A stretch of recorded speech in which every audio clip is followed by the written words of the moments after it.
संयुक्त ट्रेड यूनियनों की देशव्यापी एक दिवसीय हड़ताल के तहत अल्मोड़ा के चौहान बाटा गांधी पार्क में जोरदार धरना प्रदर्शन हुआ, जिसमें आशा कार्यकर्ताओं, भोजन माताओं समेत विभिन्न संगठनों ने हिस्सा लिया। सैकड़ों की संख्या में जुटी महिलाओं ने सरकार से न्यूनतम मानदेय की मांग को दोहराया, जिसे लेकर लंबे समय से संघर्ष जारी है। वक्ताओं ने कहा कि आशा कार्यकर्ता, भोजन माताएं और अन्य कर्मचारी जन सेवा में लगे हैं, लेकिन अब तक उन्हें उनका वाजिब हक यानी न्यूनतम मानदेय नहीं मिल पाया है, जिसे लेकर यह आंदोलन किया गया है। हम लोग आशा वर्करें हैं और इतनी मेहनत करते हैं, वो करते हैं, फिर भी हमें काम का कुछ मिलता नहीं है और कभी 6-6, 5-4, 4-4 महीने तक हमें कुछ वेतन नहीं दिया जाता है। अभी 5 महीने से हमें कोई वेतन नहीं मिल रहा है और काम करने के लिए कहते हैं हर चीज़ के लिए आशा ये करेगी, आशा वो करेगी, आशा ये करेगी।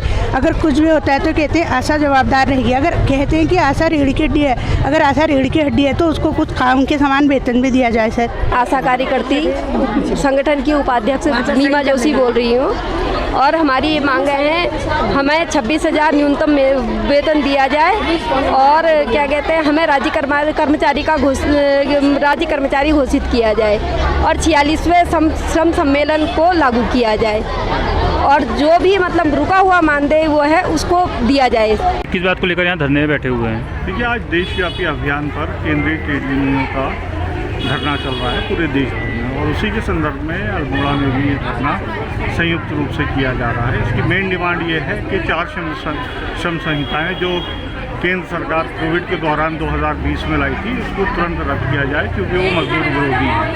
दूसरा सबसे बड़ा सवाल ये है कि न्यूनतम मजदूरी को 26,000 किया जाए।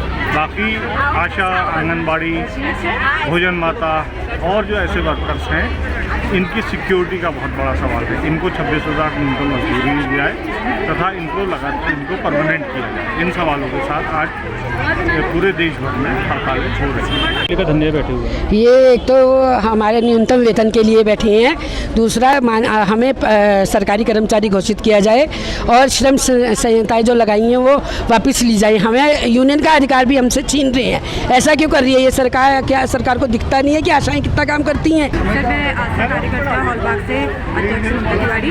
सर, इसलिए हम धरने में बैठे हैं क्योंकि जब हम खलीमा गए थे 21 अगस्त को 2021 को, तो हमें वहाँ पर मुख्यमंत्री जी ने बुलाया था और उन्होंने हमें वादा किया था कि हम इसको आगे आपका वेतन बढ़ाएंगे करके, लेकिन मुख्यमंत्री जी ने बहुत झूठे वादे करे थे। अभी तक हमारा कोई वेतन वगैरह नहीं बढ़ाया गया है। हमें 4 महीने से वेतन कुछ भी नहीं मिलाया गया है क्योंकि हम ये चाहते हैं कि हमारा हर महीने पैसा आना चाहिए।